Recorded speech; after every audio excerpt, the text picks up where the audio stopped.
Hey guys, Steve here, Ponics. Today we're going to talk about Growing with fishes.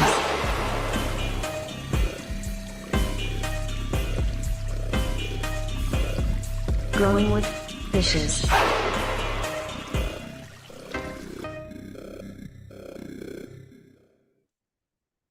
Hey everybody, welcome to the Growing with Fishes podcast, episode 349.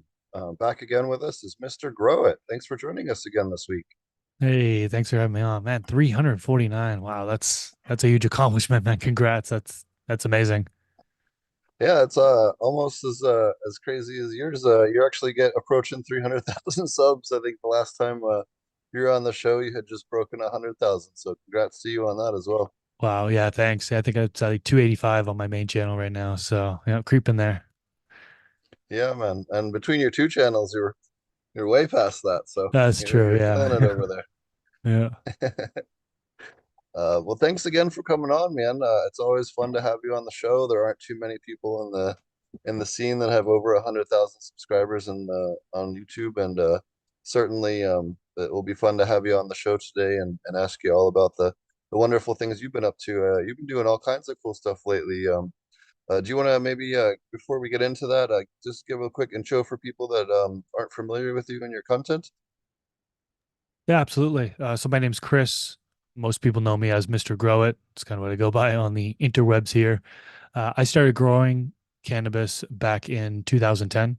So 14 years now, which is kind of hard to believe. It's just goes by so quickly.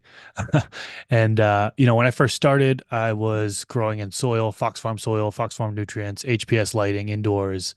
I did a couple outdoor runs, but wasn't that successful. But it's mostly just been sticking with indoor over the years. And then in 2013 or so, I found out about YouTube and how people were on here. And I was like, what? People are actually uploading their grows onto YouTube? Is this even legal? This is cool. So I then got inspired to start uploading YouTube videos. And my first video came out in 2015. 2015 is I had a channel called Just Grow It. It was me just kind of showing off my grow, and getting feedback from the audience and learning myself. I think every day is still everybody's learning. We're all going to be learning till we die. Um, but yeah, 2017 they canceled that channel. YouTube shut it down. Didn't like it. I'm pretty sure it's because I was promoting seeds at the time, and they weren't really clear that you can't do that. So they canned the channel. Start up a new one in 2017, and that's actually my main channel today, where I upload just videos of my garden and just show what I do. Smaller home grower. I grow 6 to 12 plants. I have a 12 plant max in my state. I live in Nevada. And yeah, I wrote two books. One came out in 2016, was in revised a couple times. Third revision on that book was in 2020. It's called 7 Steps to Grow Cannabis. It's a beginner grow book for growing indoors. And then I just launched a second book. It's called Organic Cannabis Cultivation, and that was released January 1st, 2024. Also have a couple podcasts. I have Garden Talk with Mr. Growit, and then also have I'm also part of From the Stash with me, Rob from Cannabis Lifestyle TV, and Pigeons 420. So a little elevator pitch there. Awesome. So tell us about your. I actually didn't know that you had a previous book. I was all stoked to hear about your new one, but I guess before we get to that, tell us a little bit about your first book. Yeah, sure. So here it is. I got it right here. It's called 7 Steps to Grow Cannabis. So it's a beginner book. Like I said, I wrote it back in 2016 and then revised it a few times. The goal of this book is to get beginners, bare bone beginners, through their first grow. Now, when I first started growing, my first book I bought was Jorge Cervantes, Grower's Bible. Great, great book. I hated how there was just way more information that I needed to know as a beginner. I just wanted to get to harvest. So he was actually an inspiration for me to write something a little bit more simpler, something that somebody off the streets can pick up and be able to walk them through from gathering seeds, equipment, all the different stages of growth, harvest, dry, and cure, right? Very basic, very beginner friendly, growing in either soil or cocoa using bottled nutrients. So it doesn't cover organic at all. Um, and people have loved it. It's been one of those go-to guides for a lot of people just because it's simple. Like I try to explain it simple in simple terms as possible. And then yeah, my that's pretty much my first book, and then my second book is all about organics, like I mentioned, that was just launched in January 1st. So. Yeah. So what did you focus on this book as compared to your first book? What are some of the different methods and techniques that are kind of covered in this one compared to your previous one? So the previous one again is more elementary, is what I like to say. It's beginners, the different stages of growth, flower, different training methods. Um, I gotta look at it to kind of remind myself what all the different things in here. Looking at the table of contents, it does have like the top 10 plant problems that you could come across. Um, sexing plants, pH, ppm, watering, light cycle, seeds, environment, all that stuff, basic stuff that you need to know in order to get to the grow. On this uh, organic cannabis cultivation book, really focused on just organics, right? So it's focused on the soil, it's focused on the container size, it's focused on, the base inputs that you can have. It has 20 different fertilizers amendments that you can add in. It talks about microbes, pest prevention, compost teas, cover crops, mulch layers, companion planting, earthworms, beneficial insects, composting. So it's like it really has to do with all of organics, not all of it, right? So like I thought about having a book that was just everything you need to know about organics, but to be frank, I don't think I'm really qualified for that. I've only been growing for, like I said, for 14 years now. I'll leave that book up to the experts who've been growing 30 plus years, but this book is a beginner to intermediate guide. Thought about just doing beginners only, but I was like, it can be a little bit too simple, I've already covered most of the elementary beginner stuff in my first book. I want to cover the bare bones basic of beginners getting into it on the organic side of things, but going to intermediate stuff, right? So you don't really need uh, compost teas. You don't really need cover crops. You don't really need mulch layers. Those are great things to add, right? That's more of like the intermediate levels, I would say, right? Is going to that route. Mix your own soils. You don't really like need to do that as a beginner, but that's something that would be nice to know as an intermediate. And once you're done with the beginner stuff, getting into some of those intermediate things. So this is really a beginner to intermediate guide on organics, and it's pretty brief. I kind of kept it at the same style as like a good overview, a good guide to get you going. Certainly there's more things that can be learned beyond this book, right? It's like it's so hard. I think, I mean, like it's so hard to cover every single detail there is to know about a certain topic without going into like 20 plus pages, So yeah, I think it's a good guide to get people going in that right direction. Be more eco-friendly with the growing organic inputs all naturally and stuff like that. And so far it's been going pretty good. People seem to like it so far. So really happy.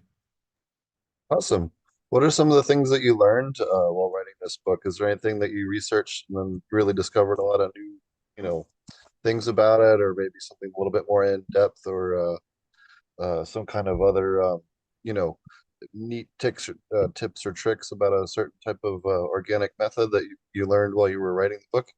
Oh, absolutely. Yeah. I mean, the researching process, you certainly learn. I mean, every author who's doing it, they learn things, they uncover things. For me, let's see, kind of looking through here. The beneficial insects, companion planting, definitely learned some things there. Composting, the different methods of composting.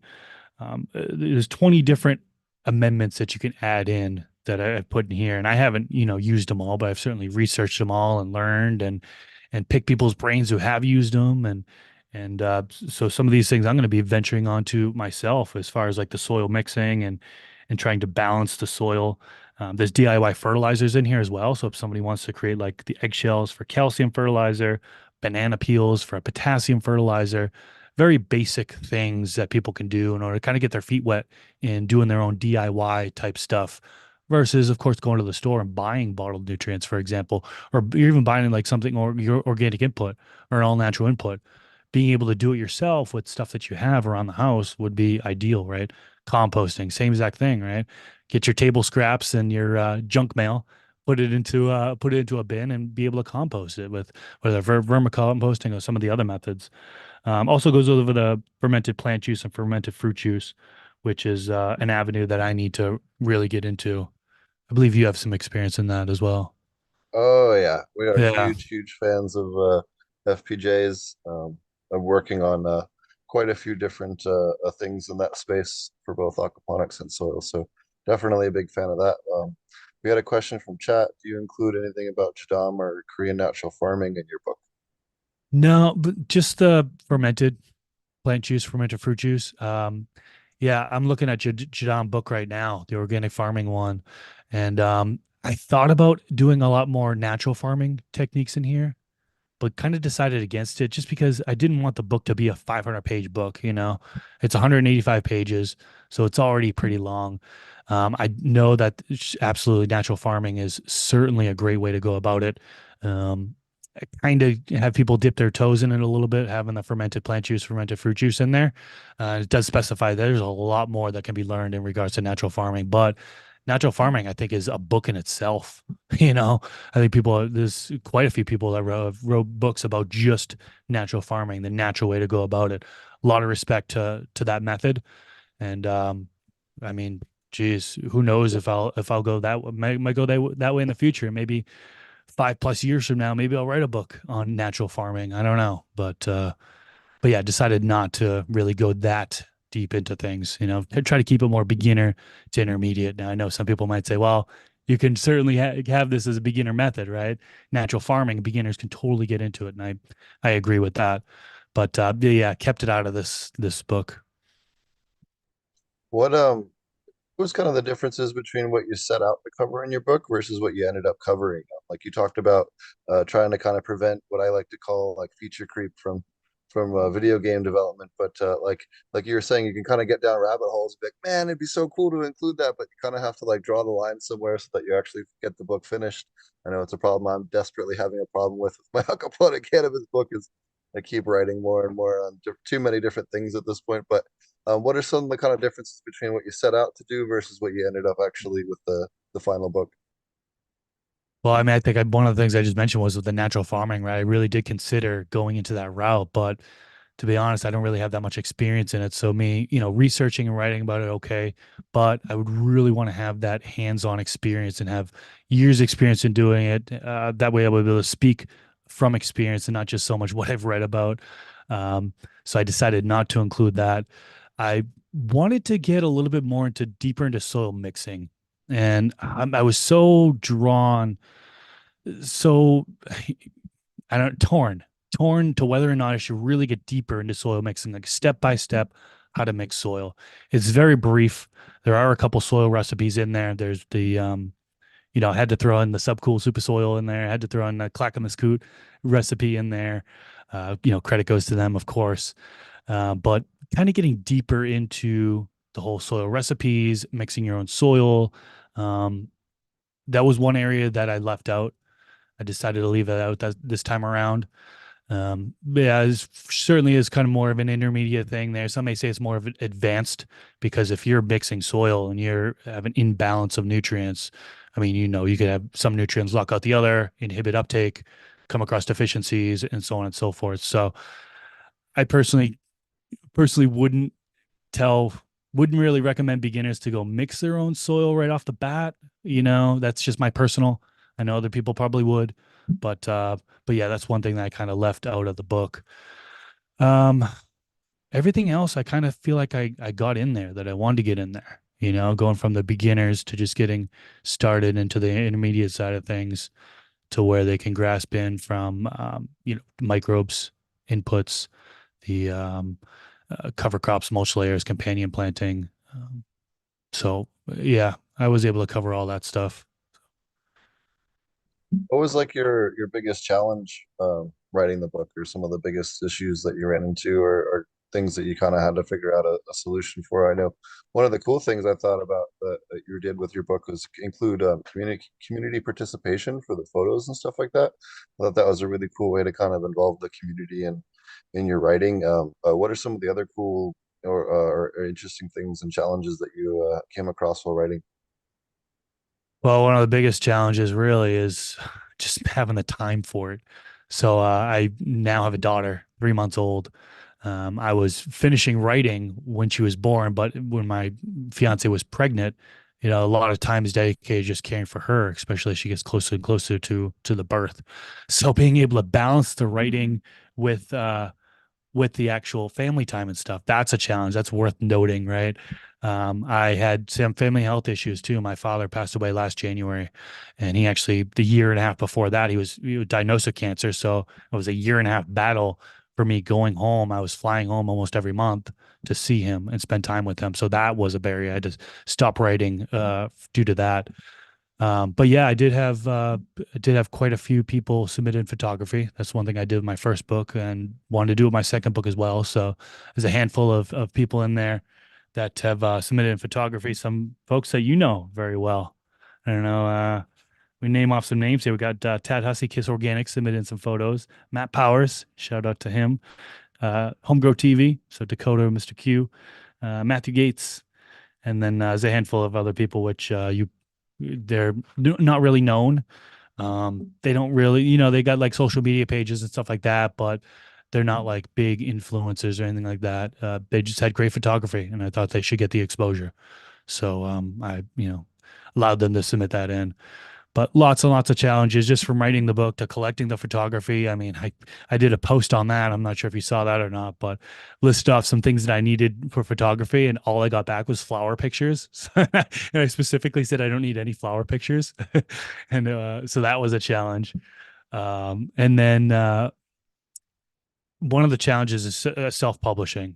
So I publish it by myself. So everything is on me, from the book design, which I outsourced. I have a great book designer. Also editing. So I have somebody who does an editor. She has 2 master's degrees in like education or whatever. So she's like really good at writing. So she helped me out a lot there when it comes to writing. And then yeah, just being able to get it listed up on Amazon, get the cover made. That was outsourced as well. Same person who did the first cover did the second cover. It's just a long process, and it takes a lot of patience for sure. Awesome. Yeah, no, it's definitely a lot of work, and there's a lot that goes into putting a book out. I certainly know that myself, working on one that I've been struggling with for the last couple of years. So I definitely feel you on how hard that can be for sure, and a lot of sympathy for the slog that it can be to get it all together and do all the different things that have to happen to actually get the thing off the ground for sure. I can't wait for your book, man. I would 1000% be buying it. So, and if you need any help on any of the behind the scenes stuff, man, just let me know. We'll have a conversation. That'd be great, man. What about are you working on any other new books, or are you taking a break for a bit? You're working on some upgraded editions of your books. What's the next writing project for Mr. Growit? Well, I'll take a break. Really, I don't want to write any new books just yet. I definitely like to have a little break between them. I'll probably revise the 7 steps to grow cannabis on the 4th revision. There's definitely some things that we've learned since that revision was out, and it was the beginning of 2020 really is when I finished writing it. And so that still talks about like flushing before the end of harvest. And I just want to reword things because, back then it was more like this is something you need is good for taste and smell, right? Come to find out that, it really doesn't make a whole lot of difference, at least according to the study. So I want to clarify that. So there probably will be a revision on that one. Probably not this year, maybe next year. And then potentially, I got to figure out what the next book will be after this. I was thinking about doing maybe like a coffee table style book with imagery and stuff like that. But it's gonna be really hard to top that higher book by Eric Nugshots and Dan Green is that his name. I don't know if you've seen that one. That beautiful book. So, yeah, I'll have to check that out. Um, what's the latest with your YouTube channel? Like I was saying before, you're one of the only social media figures that's kind of broken the 100K mark. You seem to do the best job of dodging the YouTube censor bots, among other things. Over the years, I know I've certainly been amazed at how quickly your channel grew. I know you definitely shot. I just looked up. It's been you got about 150,000 users in the last year from when you posted about a year ago when you hit 100K, which is really awesome. And I just kind of thought maybe you could tell everybody maybe a little bit about your social media journey, and then and how you somehow managed to dodge all the censor bots. Well, that channel you got pulled up right here, that's my main YouTube channel where I'm showing plants. And unfortunately, that's not really dodging the censor. All those get age restricted. They get picked up right away. It's not monetized at all. So I don't get paid any money for any, there's no ad, shouldn't be any ads shown on any of there. I just do it really at this point for the love of creating videos on plants, creating videos on cannabis. And I'm just kind of showing my grows. And I look back at some of my videos and I cringe, but I've come a long way. And last year in particular, I only uploaded, I think, 3 or 4 videos to that channel because I was working on my book. This year, I'm back at it. So thankfully, and that's another reason why I want to take a break from writing is so I can go back to video production.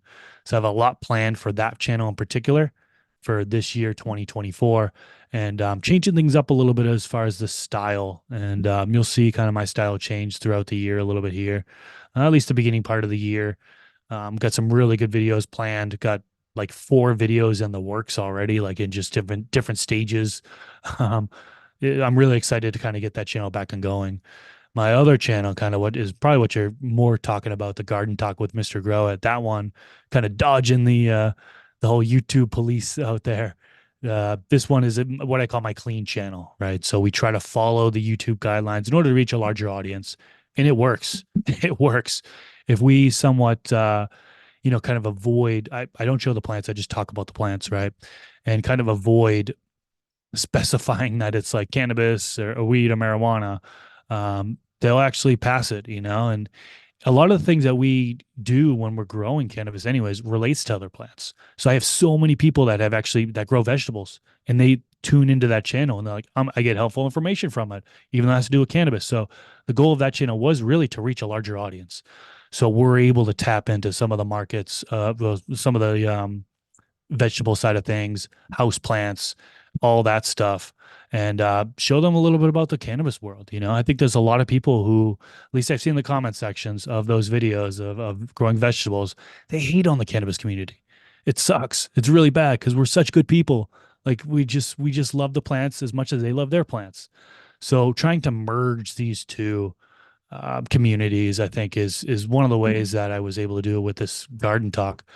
And again, I feel like another reason to keep it clean is obviously to earn compensation, right? Just be straightforward with it.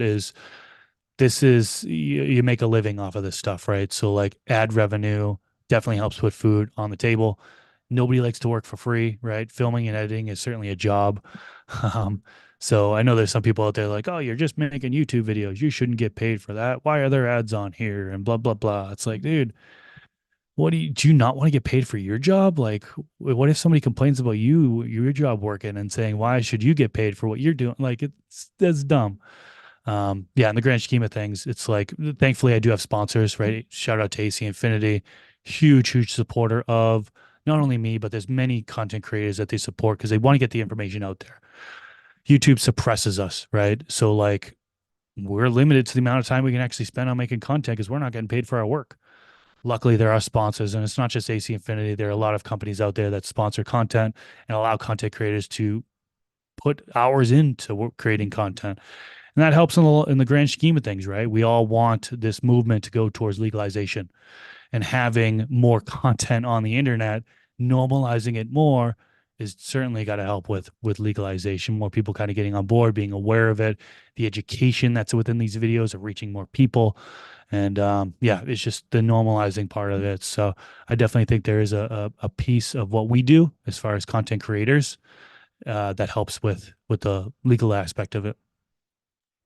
Have you ever thought about using any of the other platforms like Rumble or anything like that? If anyone isn't aware, you can actually set up Rumble to automatically copy and back up all of your YouTube channel as you upload it. It'll automatically copy the videos, the text, the description, the whole nine, so that it's basically you upload it to 2 places when you upload to YouTube. It definitely seems to be kind of a bit of a haven for cannabis content, as the censor bots over there are nowhere near as brutal as they are here on YouTube.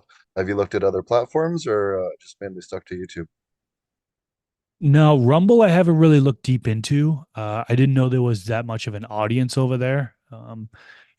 Just trying to weigh the amount of effort with the time spent, the time spent with what the outcome is. I should say return on investment type thing. So like if there is an audience on Rumble, yeah, I'll definitely consider going, uploading my content there or having it copied over. I didn't know that was a thing, so I can definitely look into that. If it's that easy, I mean, why not do it? Even if there's 10 people over there, Um, Oh yeah. I've also been, Facebook. I've got Instagram. Man, I hate Instagram to be honest with you. There's too many scammers on there, impersonator scammers. I've got like 10 accounts that are just using my logo and trying to scam people for seeds and stuff. And the growth is very, very slow. So I was posting every day for a while. I was posting every other day for a while. And then like there's like, a couple hundred people that might follow you, for the whole month. And, to some people that's a lot, but uh, again, kind of weighing the amount of time I'm investing in something versus what I'm kind of receiving. YouTube has been kind of more of a better return on investment. I've just reached a lot more audience, The videos get thousands of views versus Instagram posts might get 100 or so. So and then Insta Facebook is toxic. Reddit is toxic, to be honest. Have not had good luck with those platforms. X, I'm on there. People are saying that's starting to warm up to the cannabis industry, but apparently for monetization, I was looking into this the other day actually. You need to have a Stripe account, and Stripe is like a payment processor, and then notorious to hate cannabis industry. If you have anything that's cannabis related on your web page, for example, they'll like cancel your account. You can't accept any more payments and stuff. So like I have my doubts that just because of that, I have my doubts that the cannabis industry will thrive on that platform. But we'll see. Maybe I'm just ignorant to the fact. Maybe I'm not looking at it correctly, and maybe you don't actually need a Stripe account or something like that. But we'll see. It seems to be getting more popular. X. So Sorry about that. My dog medication timer went off. I didn't mean for that to go off in the background if it made it through on the mic.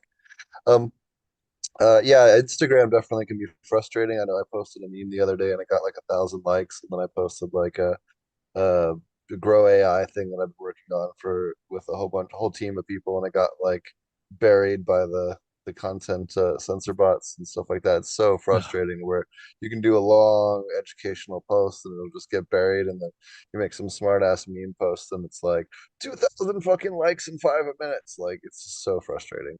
ugh, as it is.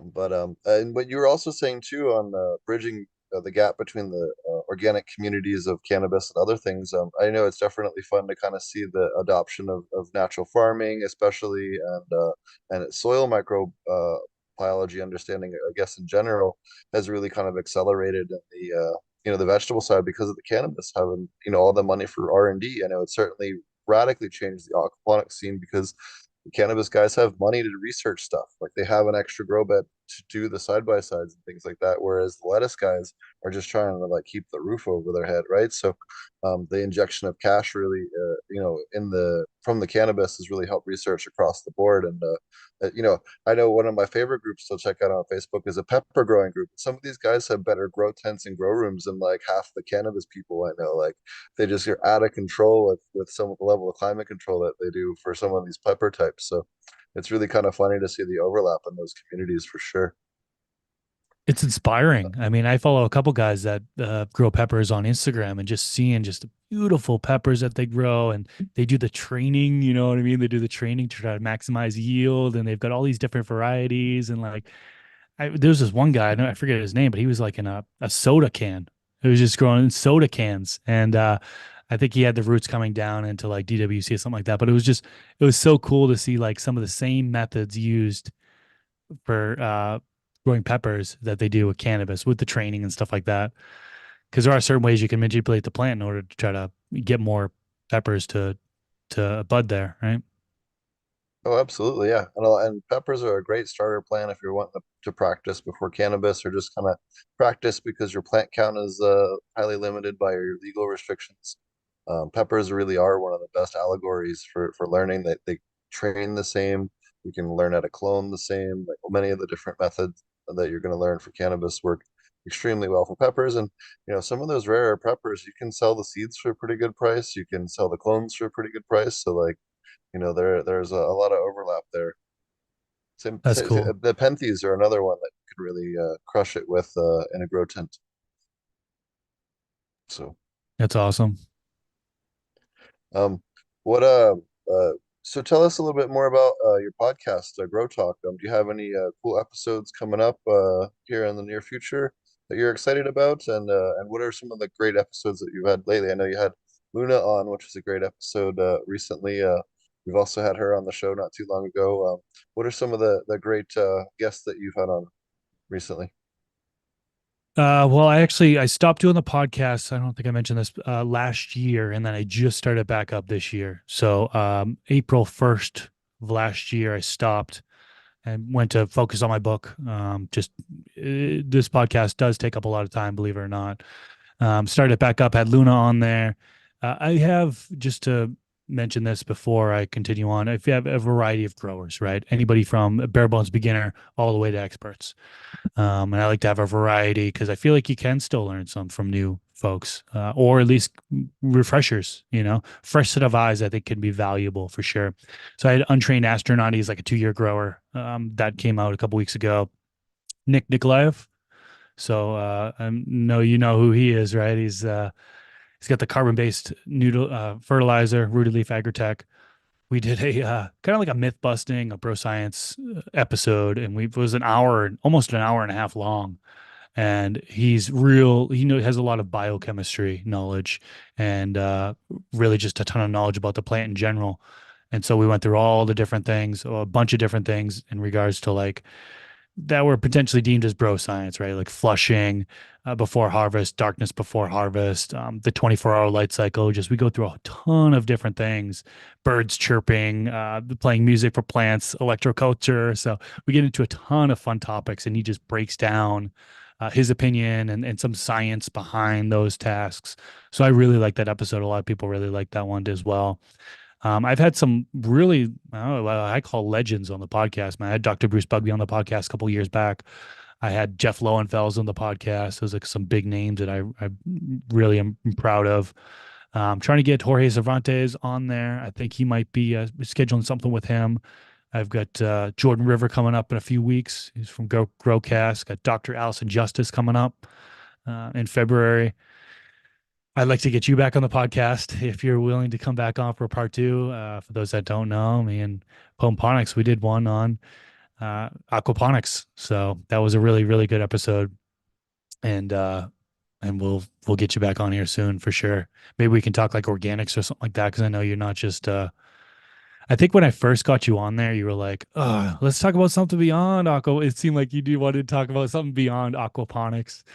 But I thought it was a great topic, and I'm glad you agreed to do it because there was a lot of value in that episode, especially when you were talking about like pH and stuff. That was I learned a lot from that part of the conversation.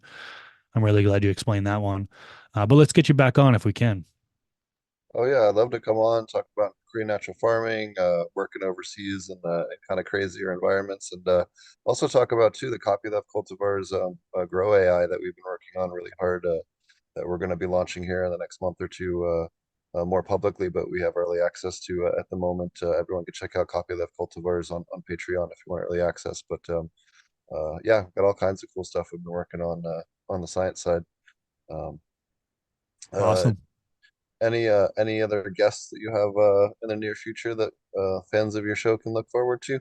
Uh, I hate kind of saying guests ahead of time when I haven't nailed them down, but I'll say it, whatever. If they don't show up, then they ghosted. Kyle Cushman, trying to get him on. That'd be pretty cool. I haven't had him on yet. Bryant Mason, want to have him back on for a second time around. He's a wealth of knowledge. Um, I mean, my wish list is to get Ed Rosenthal on there. I don't know if I can pin him down. That would be great. Matthew Gates, I want to get him on for a second time. So, so good. Those are kind of the main ones. Awesome. One of your more popular content that you do regularly is your question and answer series. Do you want to talk a little bit about that? Maybe some of the most common questions that you get on a regular basis. And it's definitely one of the more popular series on your channel. I've grown to hate that series, to be honest with you. It's people like it, they submit in questions and I answer them. And maybe it's just I was doing them so frequently last year that I kind of got sick of it. But it's fun once in a while. I'll go on to Twitch, I'll live stream it. So I'll invite people to come on Twitch as I'm streaming. They'll fire off questions in the chat. I'll answer the questions, and then I'll take that video and edit it down for YouTube. Cherry pick like the best questions, things I think are going to be valuable, and then it goes into a YouTube video. And yeah, that has been another popular series. People like to hear kind of my thoughts and opinions on things. Being a small home grower, I think that's one thing that a lot of people can relate to. I think a majority of the people that are tuned into this content are small home growers themselves. We don't have, there's just a fraction of people that work in commercial facilities. So I think that's one reason why people kind of follow me, is just because I'm so much like them in that avenue, to where I'm only growing 6 to 12 plants. So giving my opinion on small scale cultivation, home growing indoors. Yeah, that's, the Q&A series is something that has been pretty popular, but to be honest, I kind of got sick of it. I know we got some pretty whack ass questions when we did that for a while on the show. We used to have like a panel series. It used A to lot be of the interview same and then a questions panel. And too. yeah. It's So, it people, became so repetitive, and I was like, oh man, I got to answer the same question. What do you use for organic amendments? It's like every other video I'm talking about organic amendments, like what I'm using and stuff. It's like, just watch my other Q&As. I already covered it, how do you treat spider mites? How do you treat powdery mildew? right? Yeah, it gets pretty um, repetitive. you touched on something big that's really kind of a big battle right now in a large part of the U.S. But do you want to talk on the importance of home grow and why it's important for us to maintain that, compared to just allowing the corporate bros to take over? Geez, well, I mean, obviously it's all opinion based here, but I think it's extremely valuable for people to grow their own. If it was outlawed, that would be a catastrophe, right? Well, first off, for the medical side of things, right? So I'm a medical patient in my state, and one of the ways you can grow. So let me back up. So in Nevada, in this state, it is rec. It's also medical. In order for you to be able to grow recreationally, you have to be over 25 miles away from a dispensary, and you can only grow 6 plants. But way around that is obviously get to the medical program, right? So I have a condition that's approved, so I am able to get a medical card, and I can grow. Since I actually had my medical card before dispensaries were opened. It's one thing just with the state. I know every state's different.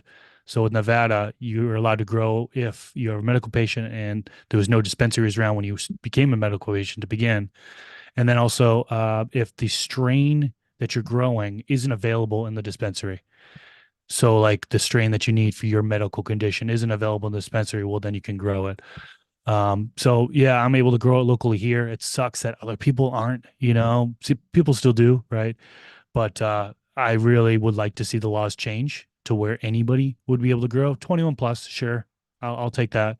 But anybody 21 plus should be able to grow no matter how close you are to a dispensary. I think that's stupid. Now, a lot of people think that the federal government, if they do knock it down to Schedule 3, well, maybe things will be more relaxed. Maybe the more home grow laws will get passed. On the other side of things, people think it's going to be worse if it goes to Schedule 3 because it's more controlled apparently. And uh, I don't know. I don't know too deep into the politics side of things and the laws in regards to it. But some people think there's going to be a collapse if it goes down to Schedule 3. It needs to be unscheduled, really, is what a lot of people are saying, which I am for, is for it to be unscheduled. Everybody be able to grow throughout the U.S., just be a 21 plus. Maybe, I don't know, maybe there should be a plant limit, uh, but people can brew their own beer, why can't they grow their own weed? So, yeah. Yeah, no, it's definitely a scary time for the market. There's a lot of new markets coming online this year too, so it's really a wacky ride. And yeah, I mean, the best gift that the feds could give the black market would be to basically roll it back to pharma companies only and get rid of the existing white market. If they do that, Mm. there's going to be a resurgence in the black market that they haven't seen since the 1920s. Like that is going to be an absolute boom for the black market if they pull that shit. And you could see them doing that where the police they're allowed to fucking do their crazy shit again, and basically like they're double dipping from both sides. And it's definitely a scenario that could happen. There also could be some quasi weird middle ground where like states that haven't already legalized are now in that kind of weird pharma mode, whereas the established states are allowed to continue operating. Nobody knows what's going to happen. One thing I think they're definitely going to do is kind of require ISO certification for manufacturing and stuff like that, which is not a big deal if you've worked in a lab like that before, but if you haven't, that's going to be a huge learning curve for a lot of people. And, you know, who knows if they're going to push out the cultivation? You know, they could force everything to be like EU GMP, in which case, like, forget half the stuff that people are doing now for cultivation. Like, who knows what's going to happen, you know? So it's a pretty wild time right now for the market in general, and there's a lot of scared people. There was a funny article this week about how MedMen's stock is worth $0 in the TSX up in Canada now. They were the very first unicorn cannabis company, worth 1.6 billion at one point, and their stock is worth absolutely $0 per stock now, not even a cent. So you know, it's wild how what's popular one day is no longer existent. You know, just a few years later. Yeah, I saw your post on that, and from what I've heard about MedMen, those guys were dirtbags anyways. So it couldn't have happened to Oh better yeah, people, right? they were not doing honest business, and they tried to pull all kinds of tricks to do it. In fact, they were one of the biggest people lobbying against home growth. So it's nice to see the karma of the plant come back to bite them in the butt. That's for sure. Speaking of oddball plants, you actually grew a freak show not too long ago. I saw you post on your Instagram. You want to talk a little bit about that? It's something a lot of people kind of wonder about, but maybe haven't got their hands to actually grow. I've grown a bunch of it. It's actually one of the things I like about it is that it's heat tolerant. You can put that thing in full sun and like 110-degree heat, and that lack of leaf surface actually makes them grow really quickly and really well in that full blown, you know, just basically outdoor oven kind of environment. I know a lot of people don't really grow them in that kind of environment, but to me, it seemed to be an advantage to it. How did yours turn out? You had posted some pretty cool pictures. Yeah, I did a video on it as well. So I ended up getting cuts directly from Humboldt. So back in MJ BizCon, they had two huge plants just growing, and they were in the veg stage, right? So it's like they're allowed to have those plants at the expo, and they're sitting there cutting clones off and everything. And I was like pumped. I was like, I'm getting a clone of Freak Show directly from Humboldt, so that was just a really, really cool experience to begin. And I got a couple cuts. They put it in my water bottle, right? And as I was like walking around the expo with this cut in the water bottle, and got a couple cuts from them actually, and they both survived. Grew them out, gifted cuts to people locally here, which was really cool. So I have a handful of friends here growing them out, and I got some pretty decent results on it. So you mentioned there was like heat tolerance stuff like that. For me, the pheno that I had, it was like it didn't really dense up as well as I typically like to see it dense. I know a lot of it has to do with genetics, but I was running a little bit higher of temps. I think it was like 82 degrees Fahrenheit, and it just didn't like it indoors. And maybe my VPD might have been off a little bit. You know what I mean? There's so many variables, right? So it could have been anything. But my hunch was the higher heat, a little bit airier of a structure, but the flavor was incredible. I really, really like the flavor. Real real like lime flavor, I guess, lemony lime, skunky and fuely on the back end is kind of the best way I could explain it. And it was really, really good high and stuff like that. But yeah, it's a unique plant to grow. I mean, it was really weird to just see the leaf structure and stuff and how it buds out and everything.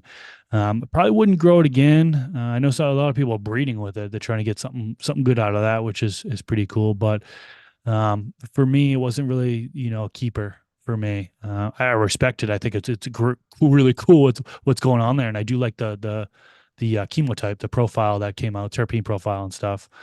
But nah, I don't think it's something I'm going to keep around in my garden just because in my environment, it just didn't grow as well as some of the other cultivars I've grown in the environment. I live in the desert, so it's like it's so different. It's very, very dry.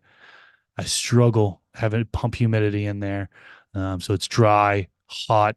And so that particular cut just didn't really work as well as I would have liked it to work. So, but no, it was pretty cool to grow. It was fun. It's definitely a really wonderful floral terpene profile on that.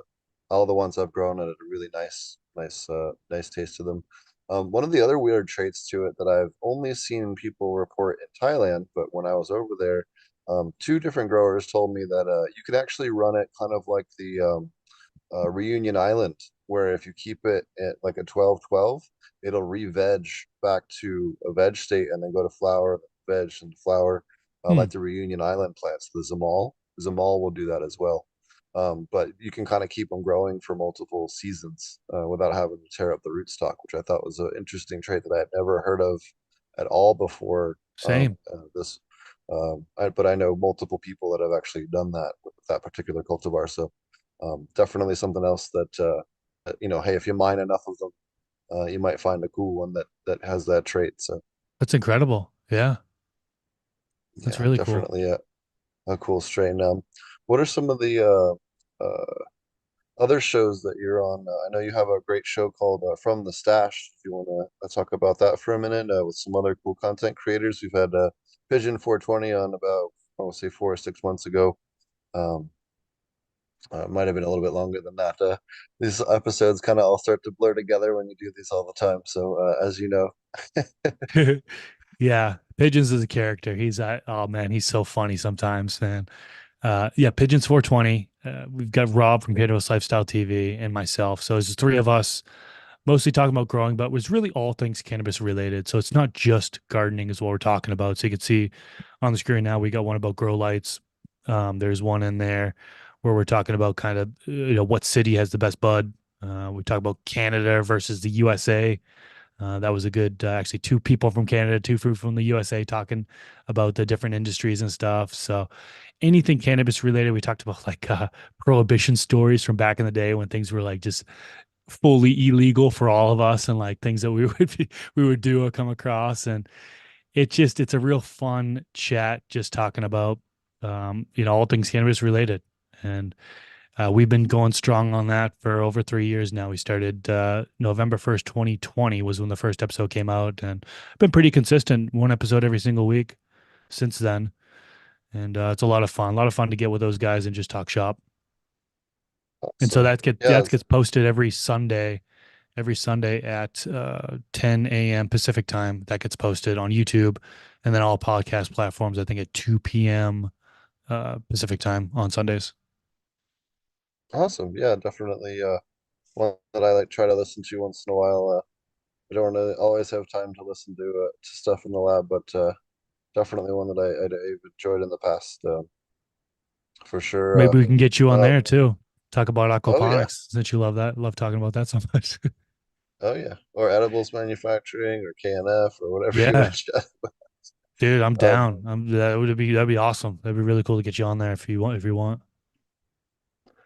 one of the other things that you really have a lot I guess, are well known for is your guides and tutorials. In fact, your number one video is just how to set up a grow tent, which is I find a really awesome. I know mine for number one is how to top your plant. Like it's really funny how well some of the most basic content you make it, and you're like, this is going to be helpful, but I don't think this is going to be anywhere near my top 10, and it ends up being your number one or top five video. Do you want to talk a little bit about some of the cool guides that you have that help people? Yeah. Yeah, so like the how-to videos do really well. I don't do them as much anymore. Like that video that you mentioned, it's pretty old, about 3 years old. But the how-to videos do really, really well. I had on a different channel how to germinate seeds with the Pipital method, and that reached over 1 million views. And then, like I mentioned before, that channel got canned. But everybody wants to know how to. There's so many beginners coming onto the market, right? The first thing we want to do is search YouTube how to. They want videos, they want tutorial videos on how to do it. And it's kind of flooded right now with the amount of how-to videos, yeah, for growing cannabis, but new information comes out, so people still make them. And yeah, I mean, as a new grower, you want to know how to do things, and you're searching on YouTube. So it's kind of no surprise that these how-to videos are real popular, and with the new markets coming on at all times. I mean, geez, how many states did we legalize in 2023? Medical and rec. How many did we do in 2022? Like every year, there's more and more states coming on board, more and more home growers are more and more people allowed to do home growing. Some big markets too. I mean, New York, for example, massive market. And so I hear a lot of people from New York coming on, and finding out how to do it on YouTube is just another way to grow, right? There's obviously you can learn through books, you can learn through websites. YouTube is the largest video search engine in the world. So yeah, those are very, very popular. Any advice you have for new content creators? You mentioned there's, the market's kind of flooded on that, on the how-tos, but what advice do you have for people that are trying to get into the cannabis content scene? Maybe they are experienced and want to try to share their knowledge, or maybe they're really motivated after listening to your show. What advice do you have for people that are kind of trying to navigate the creator waters, be it both from the content creation and then also on the social media side? You seem to have figured out both, so I figured it'd be a good question to close on. No, well, it's always a battle trying to determine what's gonna, I don't have all the answers for sure, but for some new growers coming on board, some advice I would have is just be you, be yourself. Don't try to copy anybody else. I've had quite a few people that were, let's say, inspired by my Garden Talk podcast, and they launched their own podcasts and did it very similar to me, extremely similar to how I do it, because they wanted to kind of try to replicate the success. But, I know a handful of those guys stopped doing it because it just wasn't them, do create content that you want to create. And there's so many different ways to go about it. You can create how-to content, right? How to do different things throughout the grow. You could do documentary style where you're just showing what you're doing, and you're not really trying to teach people. You're just showing what's in your garden. You could do lifestyle stuff where you're making yourself a coffee and then sitting down and answering some questions, and maybe going, there's so many different things that you can do to create videos, like so many different styles of videos. Just figure out what you like to watch and maybe what you want to create. Don't try to fully copy what other people are doing, because in the grand scheme of things, if you're not liking that, creating that, well, then you're not going to be doing it for that long. And you're probably not going to be successful doing it because people are going to understand, going to catch you and sense that you don't really like what you're doing. Um, So that's kind of the main thing I'd say. You don't need any fancy equipment. You can use your phone these days. You can use your iPhone. Audio is just as important as video. I think that's one mistake that a lot of people make is that they got good video, but the audio is just hot trash. And so like people don't continue to watch videos if the audio is really bad. At least I don't. It's really tough to stay engaged when there's bad audio. So investing in a good microphone is one of the most important pieces in my opinion. Um, and yeah, just don't look at the numbers too much. I mean, you're not going to make any money. Some people go in there with the intention that they're going to make money right off the bat. When I first started uploading videos to YouTube, it was in a different niche. I was in the comedy niche. I was filming prank videos on the Las Vegas Strip. I was the filmer mostly, and I had a couple guys in front of the camera. We didn't make any money for the first, I think, 7 months, and then the channel was able to be monetized, and we had a little bit of money coming in. But we were doing it for free the entire time, and we loved it. We didn't care. We just had the passion for it. So I wouldn't get into it unless you have the passion for it and you want to do it, and that you want to do it for free, really. And then any sort of monetary value will come after the fact naturally. Companies will reach out to you and they'll say, "Hey, we like your content. We want to sponsor it." And if it only take good sponsorships that you feel are a good fit. I turned down so many freaking sponsorships because there's so many junk companies out there these days, and they reach out to me, and I'm just like, not a good fit. I don't want to promote that. So I'm mostly just with AC Infinity now. I'm almost my whole garden is AC Infinity. That's really the only sponsor I take on. I've got a couple other sponsors here and there, but certainly don't be afraid to turn down sponsorships if you ever come across it and feel like it's not a good fit. There was a company actually that I turned down that really, really wanted me. I worked with them in the past, but it kind of had like a little bit of falling out. There's a little bit of language barrier, especially with these Chinese companies. And they're ruthless. They're pretty ruthless. They want so much from you and give you little in return.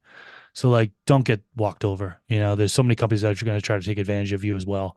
Know your worth. And again, just try to have fun with it. That's what it's all about. That's how you're only going to survive, is if you're having fun with it. Network with other content creators, start networking with content creators that are around your size, maybe a little bit bigger than you. If you're just starting out and you're reaching out to people who have hundreds of thousands of followers, you might not get a response. Don't get beat up about it. It's a large community. Just collab with people around your age, around your channel size. And then you guys will kind of naturally motivate each other and lift each other up.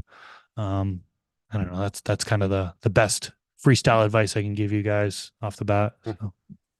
Awesome. I really I really appreciate it, and I really appreciate you taking the time to come on the show. I know you only have about an hour today, so we'll wrap things up. I want to make sure that you get a chance to tell everybody all the different ways that they can find your content. I will have the links up here in a second.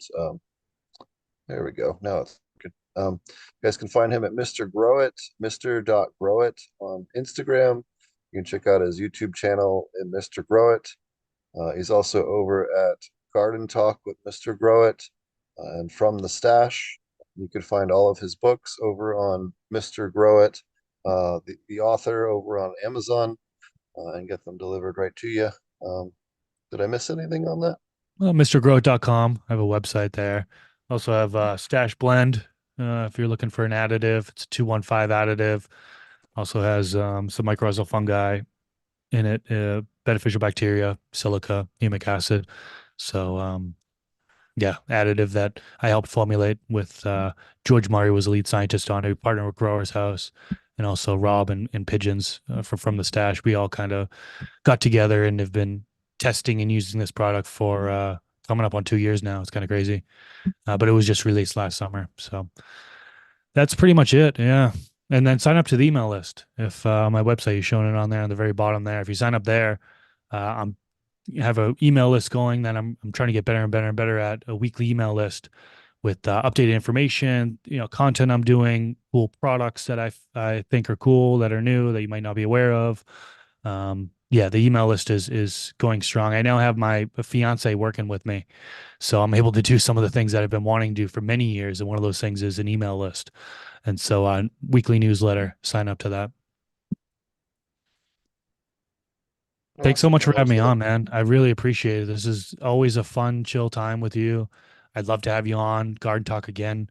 We can talk about whatever you want to talk about, anything except aquaponics. and I think it's gonna be a lot of fun, man. It was so fun last time, a lot of value. And dude, you're a wealth of knowledge, man. Much respect to you and everything you're doing. Um, and best of luck to you as well, man. I know you're in Thailand and stuff that collapsed. Now you're back over here, and let me know if you need any help with the book and all that stuff. Yeah, I appreciate it, man, and thanks for the well wishes. And yeah, just on a program note, we just hit 15,000 subscribers. We're at Hey, 1536 now. It is congrats. funny how like once you break like that 10,000 level, it really ramps up. I've noticed that like our subs per month has really gone up since we hit about that 10K mark. And I've noticed you kind of hit the same stride when you hit 100K. You really shot up pretty quickly in terms of before and after. So it's always really cool to see that growth take off. But yeah, thanks a lot for coming on. I really appreciate it. We're gonna play our quick ad roll here before we end the show. Just one moment. All right. If you're looking for more education on aquaponic cannabis, please consider the Aquaponic Cannabis Masterclass at apmjclass.com, featuring over 7 days of in-depth, hands-on educational content with Marty Waddell and Stephen Reisner as your guides through the aquaponic cannabis universe.